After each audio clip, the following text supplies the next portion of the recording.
ಮನೆ ಕೆಲಸ, ಆಫೀಸ್ ಕೆಲಸ ಮುಗಿಸೋ ಅಷ್ಟರಲ್ಲಿ ಸುಸ್ತಾಗ್ತಿದೆ ಅಂತ ಅನ್ನಿಸ್ತಾ ಇದೆಯಾ?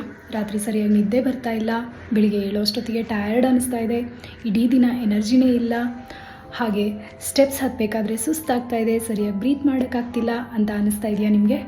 ಚಿಕ್ಕ ಪುಟ್ಟ ವಿಷಯಕ್ಕೂ ಆ್ಯಂಕ್ಷಸ್ ಆಗ್ತಾ ಇದ್ದೀನಿ, ಸ್ಟ್ರೆಸ್ ಆಗ್ತಾ ಇದೆ, ಎಲ್ಲ ವಿಷಯಕ್ಕೂ ಪ್ಯಾನಿಕ್ ಆಗ್ತಾ ಇದ್ದೀನಿ, ಚಿಕ್ಕ ಚಿಕ್ಕ ವಿಷಯಕ್ಕೂ ಕೋಪ ಬರ್ತಾ ಇದೆ, ಫ್ಯಾಮಿಲಿ ಜೊತೆಗೆ ಸರಿಯಾಗಿ ಟೈಮ್ ಸ್ಪೆಂಡ್ ಮಾಡೋಕ್ಕಾಗ್ತಾ ಇಲ್ಲ, ಹಾಗೆ ರಿಲೇಷನ್ಶಿಪ್ಪಲ್ಲಿ ಪ್ರಾಬ್ಲಮ್ ಆಗ್ತಾ ಇದೆ, ಈ ಥರ ಎಲ್ಲ ಅನ್ನಿಸ್ತಾ ಇದೆಯಾ ನಿಮಗೆ?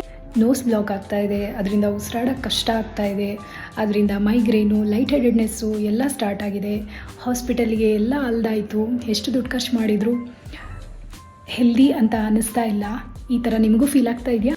ಇದು ಎಲ್ಲದಕ್ಕೂ ಒಂದೇ ಸೊಲ್ಯೂಷನ್ ಅಂತ ಹೇಳಿದರೆ ಬ್ರೀತಿಂಗ್ ಟೆಕ್ನಿಕ್ಸ್ ಮತ್ತು ಪ್ರಾಣಾಯಾಮನ ಕಲ್ತ್ಕೊಳ್ಳೋದು. ಸೊ ಹಾಗಾದರೆ ನೀವೇನು ಮಾಡಬೇಕು? ಬ್ರೀತಿಂಗ್ ಮತ್ತು ಪ್ರಾಣಾಯಾಮ ಕಲಿಯೋಕ್ಕೆ ಇಂಟ್ರೆಸ್ಟ್ ಇದೆ ಅಂತಂದರೆ ಕಾಮೆಂಟ್ ಸೆಕ್ಷನಲ್ಲಿ ಕಾಮೆಂಟ್ ಮಾಡಿ, ನಾನು ನಿಮಗೆ ಬ್ರೀತಿಂಗ್ ಟೆಕ್ನಿಕ್ಸ್ ಮತ್ತು ಪ್ರಾಣಾಯಾಮ ಹೇಳ್ಕೊಡ್ಲಿಕ್ಕೆ ರೆಡಿ ಇದ್ದೀನಿ. ಸೊ ಅದನ್ನು ನೀವು ಇಂಪ್ಲಿಮೆಂಟ್ ಮಾಡಿಕೊಂಡು ಹೆಲ್ದಿಯಾಗಿರಿ. Thank you.